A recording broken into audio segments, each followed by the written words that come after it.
오늘 예수님께서는 바리새인들에게 강력한 경고를 하고 계십니다. 바리새인들에게 넘치는 화를 쏟아 부으시죠. 왜냐하면 그들의 맡겨진 사명을 바리새인들이 잘 감당하지 못했기 때문입니다. 하나님께서 그들에게 당신의 백성을 맡기셨는데 바리새인과 서기관들은 백성들을 제대로 인도하지 못했습니다. 예수님께서는 이것에 분노하시면서 비판을 하고 계신 거죠. 이 종교 지도자들은 이스라엘 전역 마을의 자리를 잡고 회당 생활의 리더 역할을 했습니다. 백성들에게 하나님의 바른 뜻을 가르쳐야 하는 역할을 받은 그런 사람들이었어요. 백성들에게 지대한 영향을 미치며 백성들의 이정표가 되어야 하는 그런 사람들이었습니다. 하지만 그들은 하나님의 가장 큰 기적이자 표식이었던 예수님을 알아보지 못했습니다. 이 땅에 오신 하나님의 아들을 전혀 알아보지 못했던 겁니다. 오히려 예수님의 사역 내내 가장 목소리를 높여 반대하고 자신들의 권력을 이용해서 백성들이 예수님께로 가는 것을 온 힘을 다해 막았습니다. 요한복음 9장의 실로암 사건을 모두 알고 계실 겁니다. 날 때부터 맹인된 사람이 있었는데요. 이 맹인된 사람을 불쌍히 여기신 예수님께서 땅에 침을 뱉어 진흙을 이기셔가지고 그의 눈에 바르시고 실로암 목가에 가서 씻으라고 하셨어요. 그랬더니 이 날 때부터 맹인된 자가 눈을 뜨게 된 겁니다. 이게 너무 신기했던 이웃들은 그를 데리고 그 지역의 스승인 바리새인에게 갔습니다. 그리고 이웃 사람들이 바리새인들에게 증언을 하는 거예요. 이 사람이 태어날 때부터 맹인이었는데 어느 날 보니까 눈을 뜨게 되었다. 놀라운 일이다. 이렇게 증언을 했습니다. 그때 바리새인이 하는 말이 이것입니다. 요한복음 9장 16절입니다. 바리새인 중에 어떤 사람은 말하되 이 사람이 안식일을 지키지 아니하니 하나님께로부터 온 자가 아니라. 유대인들은 맹인을 비롯하여 신체적 결함을 가진 것이 죄의 결과라는 생각을 보편적으로 가지고 있었습니다. 그렇기 때문에 맹인된 자, 날 때부터 맹인된 자라는 것은 그가 얼마나 죄를 많이 가지고 있길래 하나님께서 이렇게 하셨을까라는 생각을 갖게 만들죠. 그런데 오늘 예수님께서 이 선천적으로 맹인된 자의 눈을 뜨게 하신 거예요. 단지 육신의 병을 고치신 것뿐만이 아니라 죄를 사하는 일을 이 사람에게 보이신 것입니다. 이것은 하나님의 아들이 아니면 할 수 없는 일이었습니다. 당신께서 하나님이 보내신 메시아라는 것을 보여주시는 아주 확실한 증거였어요. 그런데 요한복음 9장에 나타난 이 바리새인들의 반응이 뭐냐면은 예수께서 안식일에 일을 했으니 이것은 죄라는 거예요. 백성들의 앞길을 밝혀줘야 할 자들이 오히려 눈이 멀고 악한 길로 백성들을 이끌고 있는 것입니다. 이뿐이 아닙니다. 요한복음 9장의 바리새인들은 눈뜬 자의 부모를 불러다가 이렇게 묻습니다. 이 자가 너의 아들이 맞느냐? 그런데 어떻게 눈을 뜨게 된 것이냐? 이렇게 물었더니 부모가 이렇게 대답을 하죠. 이 사람이 우리 아들인 것과 맹인으로 난 것은 압니다. 그러나 지금 어떻게 해서 보는지 또는 누가 그 눈을 뜨게 했는지 우리는 알지 못하니이다. 평생 동안 눈을 못 떠서 고난을 받던 아들이 눈을 떴습니다. 그런데 부모의 반응이 굉장히 애매해요. 저 같았으면 맞습니다. 내 아들이에요. 우리 예수님께서 아들의 눈을 뜨게 만드셨습니다. 할렐루야. 이랬을 것 같은데 이 부모는 뭐라고 하냐면은 내 아들은 맞는데요. 제가 어디 갔다 오더니 눈을 뜨게 됐습니다. 제 아들이 어떻게 눈을 뜨게 된 건지 누가 그렇게 했는지 저는 잘 알지 못합니다. 저랑은 상관이 없습니다라고 말을 하는 거예요. 부모가 이렇게 반응한 이유가 무엇일까요? 이는 요한복음 9장 22절에 명확하게 나옵니다. 그 부모가 이렇게 말한 것은 이미 유대인들이 누구든지 예수를 그리스도로 시인하는 자는 출교하기로 결의하였으므로 그들을 무서워함이로라. 종교 지도자들이라는 사람들이 그리고 그 종교 지도자들 중 대다수를 차지하는 바리새인들이 담합을 한 거예요. 예수님이 그리스도이시다, 우리의 메시아이시다라고 증언하는 자들이 있으면 그들을 무조건 유대교에서 출교시키기로 한 겁니다. 단순히 종교에서 출교되는 게 문제가 아니었습니다. 유대교는 그들에게 있어서 문화였고 삶이었습니다. 모든 것들이 유대교를 중심으로 돌아갔어요. 회당 공동체를 통해서 예배가 돌아가고 친교가 돌아갔습니다. 그런 이들에게 출교라는 것은 삶을 살지 말라는 이야기나 다름없었습니다. 그렇기 때문에 요한복음 9장의 부모가 자기 아들을 구원하신 예수님의 이야기를 입에 담지도 못하고 있는 것입니다. 예수님 이야기만 꺼내도 자신들을 출교시킬지도 모르니까요. 바리새인들이요, 이렇게 자신의 권력을 이용해서 백성들이 하나님께로 가는 것을 철저하게 막았습니다. 기본적인 삶을 살아가지도 못하게 출교시켜버렸어요. 그렇기 때문에 예수님께서는 오늘 본문에서 이 파렴치한 바리새인들을 향해서 엄청난 분노를 쏟아붓고 계신 것입니다. 그럼 예수님께서 어떤 비판으로 화를 쏟아붓고 계신지 함께 살펴보겠습니다. 먼저 23장 2절의 말씀입니다. 서기관들과 바리새인들이 모세의 자리에 앉았으니, 여기에 나오는 모세의 자리는 보통 유명하고 저명한 랍비들이 앉는 회당 가운데에 있는 의자였습니다.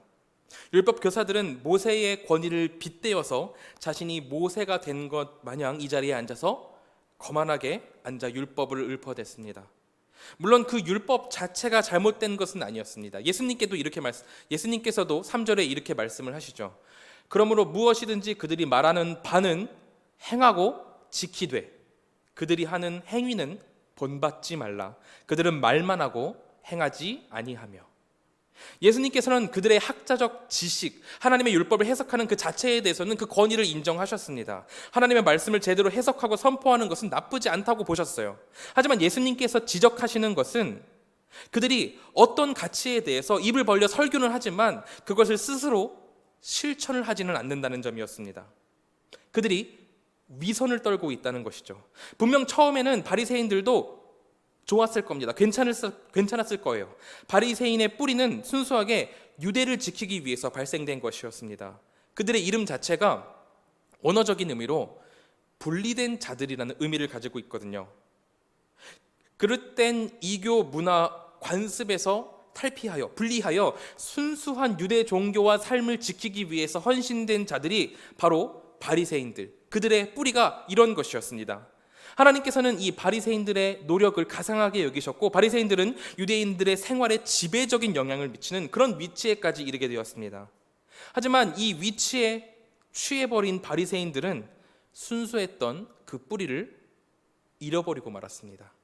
하나님 앞에서 의롭게 되기 위해서 이교적인 문화에서 분리되기 원했던 그런 사람들이 이제는 의롭게 된 그 자체에 빠져서 자신들을 의롭게 만들기 위해서 백성들 앞에서 위선을 떨고 목을 곧게 하는 그런 모양으로 변모되었던 겁니다. 그들은 4절에서 증언하듯 무거운 짐을 묶어 사람의 어깨에 지우되 자신은 이것을 한 손가락으로도 움직이지 않으려 했습니다. 무거운 짐이라는 것은 바리새인들의 특징을 말하는 건데요. 그들은 따로 입으로 전해지는 구전 관습을 중요하게 중시하며 살아가며 지켰습니다. 이것을 장로의 전통 혹은 조상들의 전통이라고 하는데요. 바울도 바리새인이었을 당시 이것을 지켰다고 갈라디아서 1장 14절에서 증언하고 있습니다. 갈라디아서 1장 14절입니다. 내가 내 동족 중 여러 연갑자보다 유대교를 지나치게 믿어 내 조상의 전통에 대하여 더욱 열심히 있었으나. 이 장로의 전통, 이것은 바리새인들의 율법의 해석을 말하는 것입니다. 하나님이 주신 율법에는 나와 있지 않지만 이 율법을 토대로 바리새인들이 해석을 하고 살을 더 덧붙인 것을 장로의 전통이라고 하는 거죠. 마가복음 7장에 보면은 이것이 아주 잘 나타나 있습니다. 바리새인들과 서기관 몇 명이 예수님께 왔다가 예수님의 제자들이 손을 씻지 않은 손으로 음식을 먹는 것을 본 거예요. 떡을 먹는 걸 본 거예요. 씻지 않은 손이 부정하다고 본 것이죠. 이 법이 모세의 율법에는 나와 있지 않습니다. 바리새인들이 율법 중에서 부정함에 대해서 해석할 때 그것을 자신들의 상황에 적용시키면서 이런 전통이 나온 거예요. 씻지 않은 손으로 음식을 먹는 것은 부정하다. 이런 전통이 나온 거죠. 바리새인들의 이 장로들의 전통이라는 해석에서는 손을 씻지 않는 것은 부정한 것이고 그 손으로 음식을 먹는 것은 자신의 몸 전체를 부정하게 만드는 것이다라고 그들의 해석을 한 겁니다. 이런 식으로 바리새인들은 장로들의 전통이라고 불리는 이 관습들을 계속해서 만들어 왔습니다. 바리새인들의 그 시기 동안, 바리새인들이 있었던 그 모든 시간 동안 이것을 계속해서 만들어 왔어요. 이 모든 것들은 시대를 거치면서 점차 많아져가지고 비대해졌습니다. 지키면은 거의 일상생활을 영위할 수 없을 정도로 굉장히 무거워졌어요. 이 상황이 이렇게 때까지 되면은 이 시스템을 갈아엎어버리든지 하나씩 제거를 해가지고 하나님께로 본질에 다가갈 수 있도록 이거를 고쳐야 되잖아요. 그런데 바리새인들은 위에서 증언하듯이 손도 하나 까딱하지 않았습니다.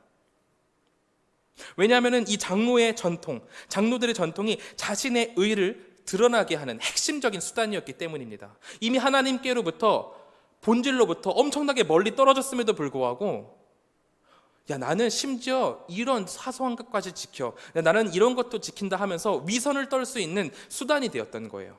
그러니 예수님께서 바라봤을 때 이 바리새인들의 전통, 이 관습이 얼마나 답답하시고 얼마나 마음에 아픔이 있으셨겠어요.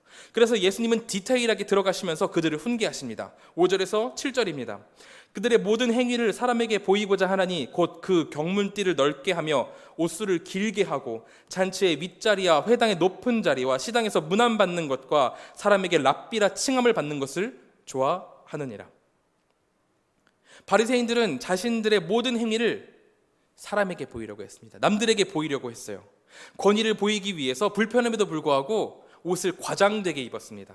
5절에 나오는 이 경문띠라는 것은 양피지에 쓰인 성경 구절을 담고 있는 작은 가죽 상자인데요. 이 작은 가죽 상자를 만들어 가지고 이마에 띠로 장착을 하는 겁니다. 신명기에 너희는 나의 말을 너희의 마음과 뜻에 두고 또 그것을 너희의 손목에 매어 기호를 삼고 너희 미간에 붙여 표를 삼으며라는 이 구절을 문자적으로 해석해서 적용한 겁니다. 그들은 이 경문띠를 과시하기 위해서 더 크고 더 화려하고 더 넓게 해가지고 차고 다녔다고 합니다. 또한 옷술 또한 길게 했는데요. 민수기 15장 38절 39절에 기초한 행동입니다. 이스라엘 자손에게 명령하여 대대로 그들의 옷단 귀에 술을 만들고 청색 끈을 그 귀에 술에 더하라. 이 술은 너희가 보고 여호와의 모든 계명을 기억하여 준행하고 너희를 방종하게 하는 자신의 마음과 눈의 욕심을 따라 음행하지 않게 하기 위함이라. 하나님께서는 옷단 귀에 술을 만드셔가지고 백성들이 그것을 보고 하나님의 계명을 기억하고 준행하면서 경각심을 마음 가운데 새기도록 이 계명을 주셨습니다. 이 명령을 주셨어요. 그런데 바리새인들은 이 귀한 명령을 가지고 내가 더 크고 멋지게 지키고 있다면서 옷을 과도하게 치렁치렁하게 만들어가지고 자랑하면서 다닌 겁니다. 이뿐만이 아닙니다. 그들은 잔치의 윗자리와 회당의 높은 자리를 원했습니다. 잔치의 윗자리와 회당의 높은 자리는 권력이나 권위가 높은 자에게 주어졌습니다. 더 높은 자가 오면은 일어나고 높은 자가 그 자리에 다시 앉는 거예요. 그렇기 때문에 이들은 자신이 더 높은 자리에 오르려고 하고 그러다 보니까 경문띠를 더 크게 하고 더 넓게 하고 내가 이렇게 말씀을 내 이마에 대고 항상 하나님과 함께 다닌다 하면서 더 크게 더 넓게 만들고 옷수를 더 길고 치렁치렁하게 해가지고 거짓 경건을 보이고 높아지려고 노력을 하고 있는 겁니다. 하나님의 백성들의 모습에서 더 이상 하나님은 없고 이상한 관습들만 주렁주렁 매달려 있는 현실이 된 거죠. 예수님께서는 이런 종교 지도자들을 향해서 이렇게 말씀을 하십니다. 11절로 12절의 말씀입니다. 너희 중에 큰 자는 너희를 섬기는 자가 되어야 하리라. 누구든지 자기를 높이는 자는 낮아지고 누구든지 자기를 낮추는 자는 높아지리라. 지금까지 유대를 덮고 있었던 리더의 문화는 더 권위 있는 이가, 더 권력을 가진 이가 높은 자리에 서고 이런 권력을 잡기 위해서 아등바등 노력하는 것이었습니다. 하지만 예수님께서는 오늘 본문을 통해 이전 지도부를 대체하는 새로운 질서를 말씀하고 계신 거예요. 이전과는 전혀 새로운 모델을 제시하고 계신 것이죠. 그게 바로 종의 모델입니다. 예수 그리스도께서 세상을 뒤엎던 악한 질서를 부수시고 새로운 질서를 내보이실 것인데 그것이 바로 종 리더십이라는 겁니다. 종은 자신보다 다른 사람의 삶을 보호하고 더 좋게 하기 위해서 살아갑니다. 세상의 가치는 가장 높은 자리 한 자리를 차지하기 위해서 위선을 피우고 싸우고 투쟁하며 반목해야 하지만 하나님의 나라는 그런 것이 아니라는 거예요. 하나님 나라의 백성은 가장 높은 한 자리를 위한 야망으로 똘똘 뭉친 게 아니라 진정한 하나님 나라의 백성은 다른 이의 유익을 위해서 기꺼이 헌신할 수 있는 유익한 하나님의 꿈을 가져야 한다는 것입니다. 예수님께서는 이 사실을 피토하는 심정으로 말씀하고 계십니다. 예수님이 바리새인과 서기관들이 행하는 이 위선들, 이 악한 행동을 얼마나 경멸하고 계신지를 우리는 이것을 바라볼 수 있어야 한다는 거예요. 23장 이후로, 오늘의 본문인 23장 이후로 24장, 25장에서는 예수님께서 하나님 나라에 대해서 굉장히 적극적으로 비유하시고 말씀을 하십니다.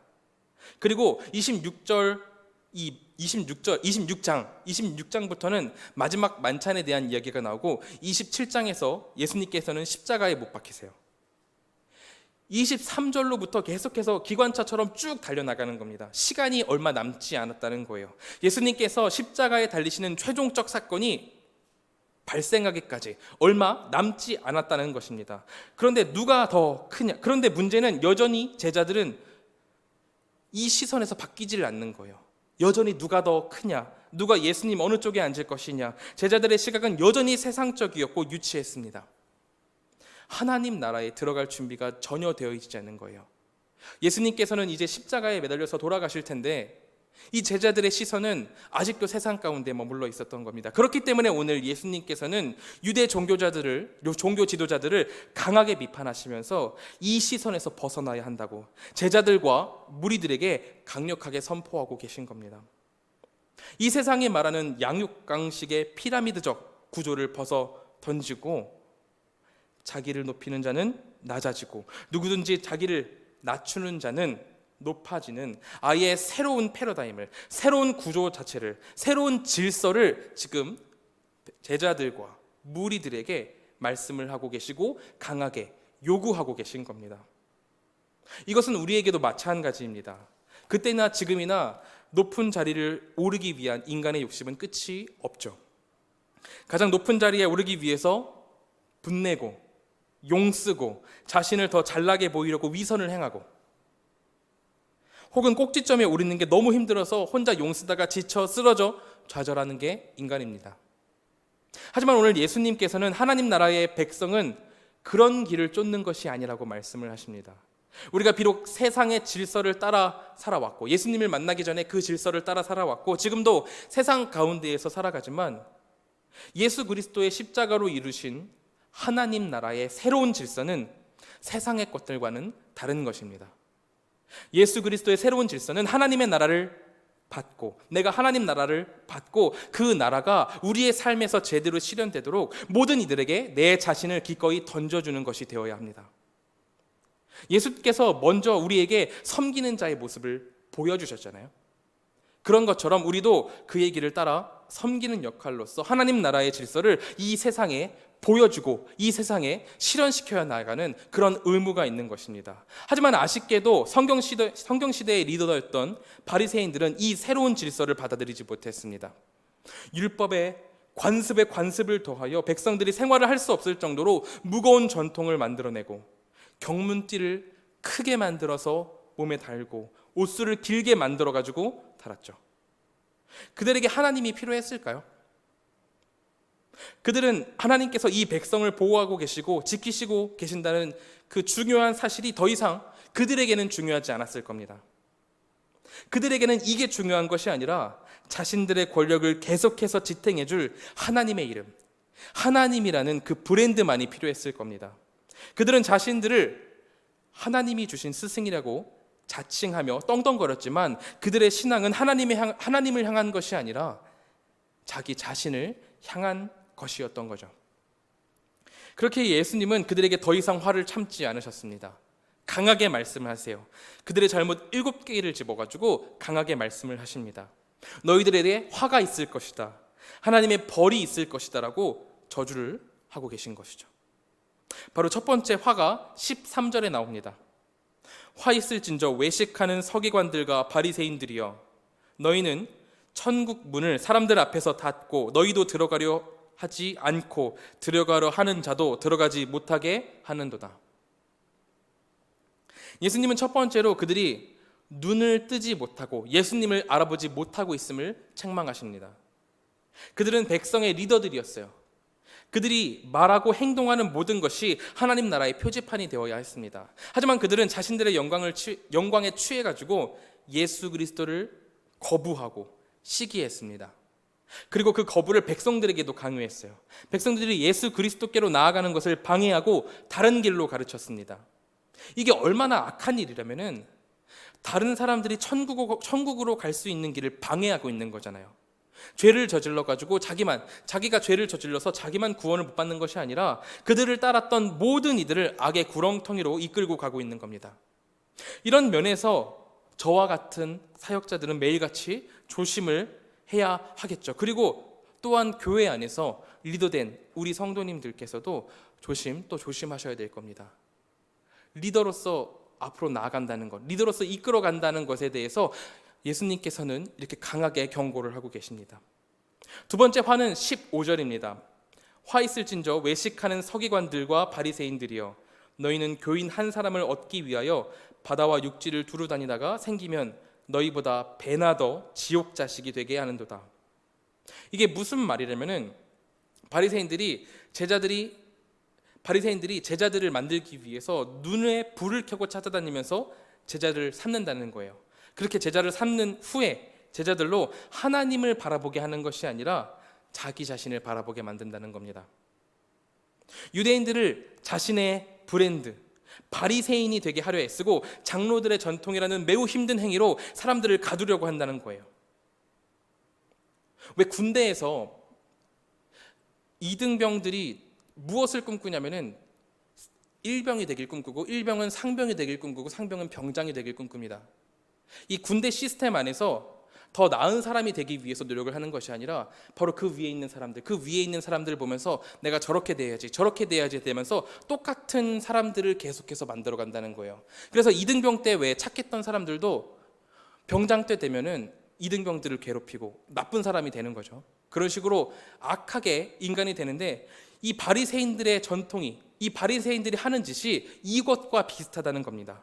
바리새인들과 서기관들은 천국의 백성을 만들어냈는데 열심히 있는 게 아니라 자신의 복제품을 만드는 데 치중했습니다. 열심히 가르쳐서 하나님의 자녀가 되게 하는 게 아니라 말 그대로 바리새인이 되도록, 또 다른 바리새인이 되도록 했다는 거죠. 차라리 그냥 이 사람을 가만히 뒀으면은 예수님께로 돌아올 가능성이라도 있지, 그 사람들을 눈에 불을 켜고 찾아가지고는 억지로 바리새인들을 만들어가지고 이상한 가르침을 줘서 바리새인으로 만들어가지고 자기 자신의 복제인간으로 만든다는 거예요. 때로 현실에서도 이와 같은 부딪힘을 겪을 때가 있습니다.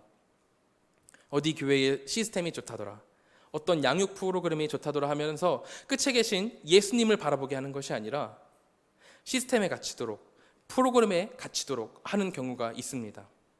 예수님께서는 그런 모든 것들을 조심하라고 경고하고 계신 겁니다.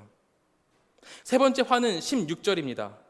화 있을진저 눈먼 인도자여, 너희가 말하되 누구든지 성전으로 맹세하면 아무 일 없거니와 성전에 금으로 맹세하면 지킬지라 하는도다. 바리새인들은 성전으로 한 맹세와 성전의 금으로 한 맹세, 그리고 제단으로 한 맹세와 제단의 예물로 한 맹세를 구분했다고 합니다. 이게 무슨 차이가 있는지에 대한 자세한 내용들은 지금은 자세하게 알 수가 없지만 이들이 이런 식으로 맹세를 하는 이유가 있습니다. 왜냐하면 하나님이 주신 율법에는 하나님의 이름으로 맹세를 하지 않도록, 하나님의 이름으로 맹세하는 것은 금지하고 있기 때문입니다. 그런데 바리새인들은 맹세를 멋있게 하고 싶고 더 거룩한 척도 하고 싶었기 때문에 다른 방법을 찾은 거예요. 하나님을 직접적으로 표현하지 않고 완곡하게 표현하면서 적당한 거룩한 것으로 맹세를 했습니다. 그게 바로 성전과 제단이었던 거죠. 하지만 제단도 그 의미를 깊이 들어가면 하나님께로 이어지고, 성전도 하나님의 집, 그리고 하나님께로 이어지고 있기 때문에 이들이 제단과 성전으로 맹세를 한다는 것은 결국에는 하나님의 이름으로 맹세하는 것과 같은 일이었습니다. 하나님께서 금하시는 일을 이들이 저지르고 있었다는 거예요. 하나님의 이름을 망령되이 만들고 있는 거죠. 또한 성전으로 맹세하면 효과가 없고 성전에 금으로 맹세하면 괜찮다, 이렇게 말하는 것은 어떤 맹세는 묶는 효력이 있고 어떤 맹세는 묶는 효력이 없다고 말함으로써 바리새인들의 가르침에 모순된 위선이 있다고 보여주고 있습니다. 어떤 맹세는 효과가 있고 이렇게 한 맹세는 효과가 있다, 이런 게 어디 있겠어요. 이런 사소한 말장난 같은 비꼼을 통해서 내가 그때 내가 성전 예물이 아니라 성전으로 맹세했어, 결국에 나한테는 이 일에 책임이 없다, 바리새인들이 이렇게 맹세를 하는 거예요. 그렇게 하면서 자기 책임에서 슬쩍 빠지고, 이걸 몰랐던 백성들은 그로 인해서 피해를 입고 괴롭힘을 당하는 그런 일들이 벌어지고 있는 겁니다. 그러므로 예수님께서는 바리새인처럼 너희 가르침에 일관성을 가지라 말씀을 하시는 거예요. 그리고 무엇보다 하나님의 이름으로 너희가 게임을 하려고 하지 말고 진솔하라고 예수님께서 말씀을 하고 계신 겁니다. 하나님의 백성은 하나님의 주신 매일매일의 삶을 책임감 있게 지고 가는 사람들입니다. 나는 성전으로 맹세했으니 괜찮아, 나는 성전 예물로 맹세했으니 지켜야 해, 이런 말장난 같은 것으로 위선을 떨고 사기를 치는 것은 하나님께서 그렇게 말씀하시지 않았습니다. 예수님도 그렇게 말씀하지 않으셨고 성경에도 그런 말씀이 없습니다. 아무도 그렇게 가르치지 않으셨어요. 그런데 택한 백성 중 리더라고 말하는 이 바리새인들이 이런 행동을 하고 있으니 그 위선에서 떠나라고 예수님께서 말씀을 하고 계신 것이죠. 하나님의 백성은 진솔한 자들입니다. 이 진솔함을 지키는 우리가 되기를 소망합니다. 다시 본문으로 돌아가 네 번째 화는 23절입니다. 화 있을진저 외식하는 서기관들과 바리새인들이여, 너희가 박하와 회향과 근처의 11조는 들이되 율법에 더 중한 바 정의와 긍휼과 믿음은 버렸도다. 그러나 이것도 행하고 저것도 버리지 말아야 할지니라. 율법의 11조는 하나님의 일을 위해서 주님께 드려야 한다고 나와 있습니다. 그러나 바리새인들은 이 명령을 아주 세세하게 쪼잔하게 파고 들어갔습니다. 그들은 이 성전 뜰 안에 있는 정원식물의 아주 작은 것에, 그러니까 오늘 본문에 나오는 박하와 회양과 근처에도 11조를 재어서 지불했습니다. 아마 이들이 이 모든 것들을 하나하나 지켜가면서 이렇게 생각을 했을 거예요. 나는 그 누구보다도 하나님께 드리기 위해서 11조를 1000분의 1, 10,000분의 1까지도 세세하게 따져가면서 지킨다. 나야말로 하나님이 주신 세부상에도 중요한 원칙 못지않은 관심을 두는 신앙인이다. 이렇게 생각을 했을 겁니다. 그런데 문제는 이런 세세한 것 하나하나, 세세한 것을 하나하나 다 지키느라, 여기다가 힘을 다 쓰느라 사람들에게 정의를, 잘못을 범한 자들에게 긍휼을, 그리고 신앙에서 멀어진 자들에게 신앙을 불러일으키게 하는 일을 해서 하나님의 공의를 보이고 하나님의 자비를 드러내며 하나님 나라가 임했다는 것을 선포를 해야 되는데, 바리새인들은 이 중요한 것에는 시간과 관심을 쏟지 않았다는 겁니다. 하나님께서 종교 지도자들을 세운 것은 그들로 동전 하나, 풀 하나 다 세워가면서 11조를 내라고 그들을 부르신 게 아니었습니다. 하나님의 백성들을 하나님을 대신해서 거룩한 백성이 되도록 잘 이끌으라고 하신 것인데, 이 바리새인들이 쓸데없는 작은 것에 눈이 멀어서 정의도, 긍휼도, 믿음도 잃어버리고 악한 일을 행하고 있는 것입니다. 이 이야기는 다섯 번째 화로 이어집니다. 25절입니다. 화 있을진저 외식하는 서기관들과 바리새인들이여, 잔과 대접의 겉은 깨끗이 하되 그 안에는 탐욕과 방탕으로 가득하게 하는도다. 바리새인들은 외적인 정결과 깨끗함에 대해서 헌신적이었습니다. 그리고 외적인 정결을 지키지 못하는 이들을 강하게 무시하고 책망했습니다. 이들이 밖에 나갈 때 몸을 정갈하게 하고 정돈하게 하고 이런 정도를 지킨 게 아닙니다. 자신의 몸뿐만이 아니라 집에 있는 식기 하나하나에도 의식적 절차에 따라서 세척을 했습니다. 예수님께서는 좀 전에 네 번째 화와 같이 그런 이상한 디테일, 이상한 세세함 때문에 정작 내면의 정결은 생각하지도 못하고 지키지도 못하는 바리새인들을 강하게 비판하고 계신 거예요. 사단의 세력들은 우리를 공격할 때 이런 부분들을 못 보게 만듭니다. 이상한 작은 꼬투리에 꽂혀서 정작 중요한 하나님의 일들은 정작 하나님의 중요한 일들은 그냥 지나가 버리고 있는데, 그것들을 보지 못하도록 세세한 것에, 정말 하나님의 일이 더 중요한 일이 옆으로 지나가는데 세세한 일에 꽂히도록 만들죠. 그러므로 우리 또한 사단의 눈속임에 속지 않기를 바랍니다. 그렇게 여섯 번째 화로 이어집니다. 27절입니다. 화 있을진저 외식하는 서기관들과 바리새인들이여 회칠한 무덤 같으니 겉으로는 아름답게 보이나 그 안에는 죽은 사람의 뼈와 모든 더러운 것이 가득하도다. 그 당시 문화에서는 매장한 무덤을 이 회로 백묵으로 눈에 띄게 표시하는 것이 관습이었습니다. 왜냐하면 이 지역을 잘 모르는 사람이 지나가다가 무덤에 접촉하게 되면은 7일 동안이나 부정하게 되기 때문입니다. 이 부정하게 되면은 예배를 갈 수도 없고 성전으로 들어갈 수도 없기 때문에 이 부정한 것에 대해서 몸을 지켰던 유대인들로서는 큰 어려움을 겪을 수 있습니다. 그렇기 때문에 이곳은 무덤이다라는 큰 표시를 식별하기 위해서 백묵을 칠해놓은 것이죠. 경고와 이곳은 죽은 곳이다라는 의미로 회치를 해두는 것입니다. 그런데 예수님의 시선에서 바리새인과 서기관들이 마치 회칠해놓은 무덤 같은 거예요. 그 안에 하나님의 생명의 말씀이 거하는 게 아니라 텅 비어 있었거든요. 생명이 없었습니다. 외식과 허세로 텅텅 비어 있었어요. 그렇게 텅 비어 있는 그들이 율법 외로 여러 가지 법칙들을 만들어가며 그것들로 자신을 둘러싸는 게 마치 무덤을 칠한 회와 같다고 보신 겁니다. 예수님께서 회칠한 무덤 같으니 겉으로는 아름답게 보이나라고 말씀을 하셨는데, 이 말씀이 정말 아름다워 보이기 때문에 아름답다는 얘기가 아닙니다. 유대인 모두가 이 회칠한 것이 경고의 뜻이고 죽음의 의미라는 것을 잘 알고 있었어요. 이것은 예수님께서 바리새인들을 비꼬고 계신 겁니다. 바리새인과 서기관들의 여러 법칙들이 영원한 생명으로 가는데 아무런 도움이 되지 않거든요. 그들 자신은 매우 자랑스러워하고 중요하게 여기지만 하나님의 질서 아래서는 이 모든 것들은 아무런 효용이 없는 것들입니다. 그런데 그들은 매우 자랑스러워하고 너무나 좋아했어요. 이렇게 이 아무 쓸모없는 것들을 매우 좋아하고 자랑스러워하는 것이 마치 무덤의 회칠을 아름다워 보이게 하고 자랑스러워하는 것과 같아 보였던 거죠.